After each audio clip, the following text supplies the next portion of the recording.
Mabagal na ba ang phone mo, idol? Or nagsuslow na ba? Or umiinit na ba ang phone mo dahil luma na ito?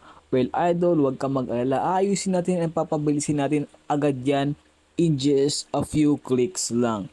And ibabalik natin yan sa bago. Okay, so what is up social media warriors? It's me again, E-Vlog at your service. Now for today's video mga idolo, meron po akong isi-share sa inyo malupit na technique na kung saan is, eto po is talagang pabibilisin ang phone nyo and talaga namang gagawing lightning speed ang bilis ng phone nyo. Well, idol, kung gusto mo naman kung paano ginawa yun, all you have to do here is just watch my video until the end. So, ano pang inantay natin mga idol? Tara, let's start na po.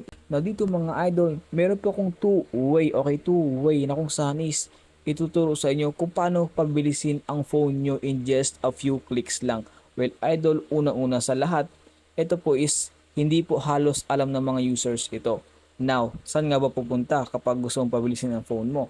Well, idol, unang-unang step sa lahat is, of course, punta ka lang sa settings. And take note mga idol, dito po is, wala po tayong i-download sa first step natin. Okay, punta ka sa settings. Okay.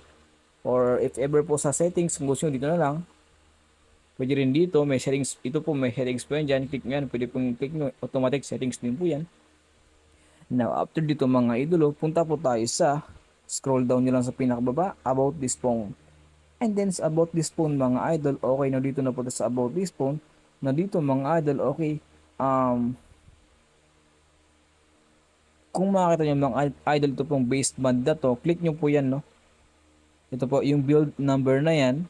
So, akin kasi mga idol, so meron po akong baseband dito na option. Sa inyo mga idol, nakita nyo na agad ito pong build number agad-agad, no? Kapag na-click mo yan, click mo po yan ng kahit ilang time mo gusto. For example, this one, share. So, yun. And then, ilagay mo po yung password mo kasi po pag gagawin natin dito is gagawin natin developer ang ating phone. Now, aking password now, okay.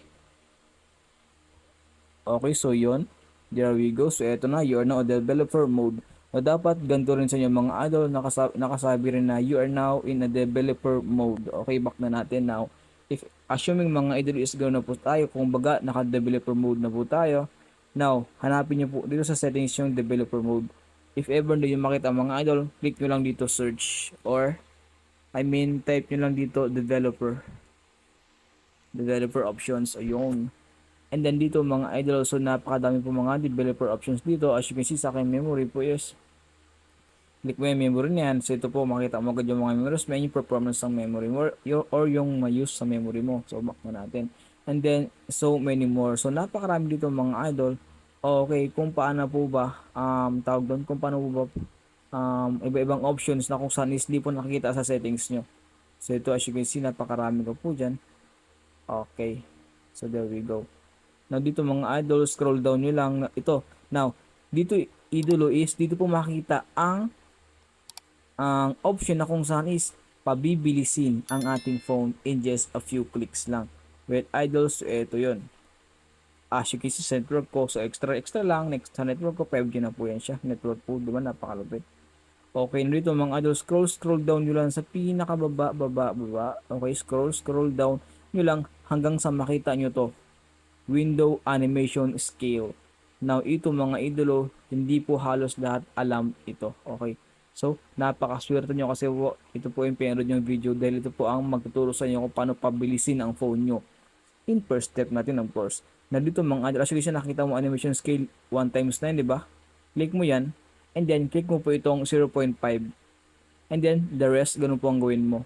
0.5, and then sa animator duration scale, 0.5. Now, you will see the difference mga idol. So home ko, no? As you can see, mabilis na po agad-agad ng ating phone. Now, idolo, doon naman tayo sa akin next step, which is meron po tayong idol i-download na isang app. So itong app po is called One Booster. So eto mga idolo, ang pangalan is One Booster. Now saan nga ba ma-download to? Sa Play Store lang to mga idol.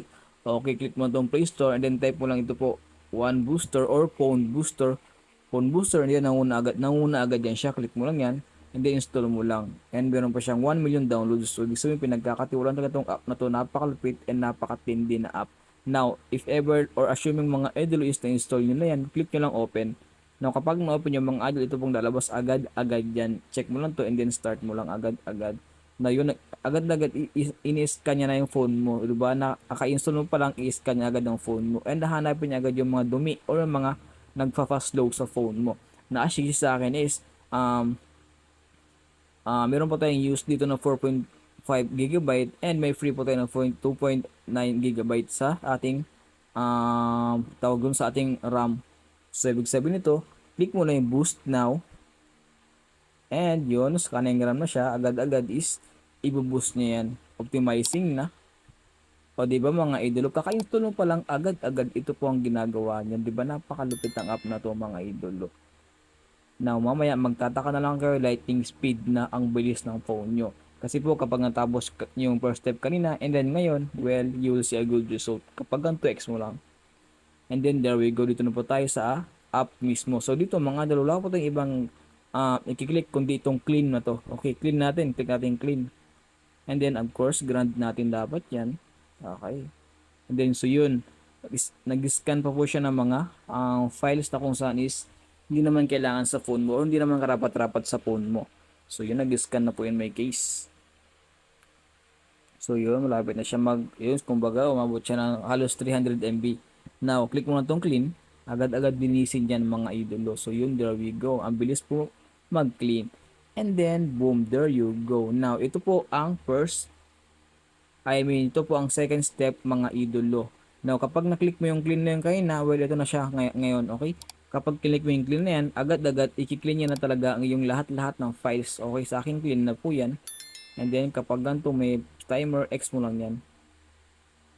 Boom. And then, marami pa siyang option mga idolo, maliban yan sa phone boost, battery saver, security, and sa CPU color. So, ito mga idol, napakarami pong options pa na pwede mong piliin sa app na to.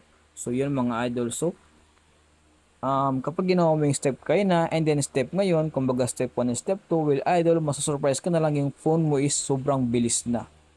Well, maniwala ka sa akin idol, of course, alam mo naman, legit lang tinuturo natin dito. So, mabilis na po agad-agad ang phone mo in just like that dahil sa mga steps na tinuro ko sa'yo kanina. So, yun mga idol, no, if you like my video, please leave a like naman dyan. Thank you so much mga idolo. Okay, so hindi na huwag tatagal pa mga idol. Till next time, peace out and keep safe everyone.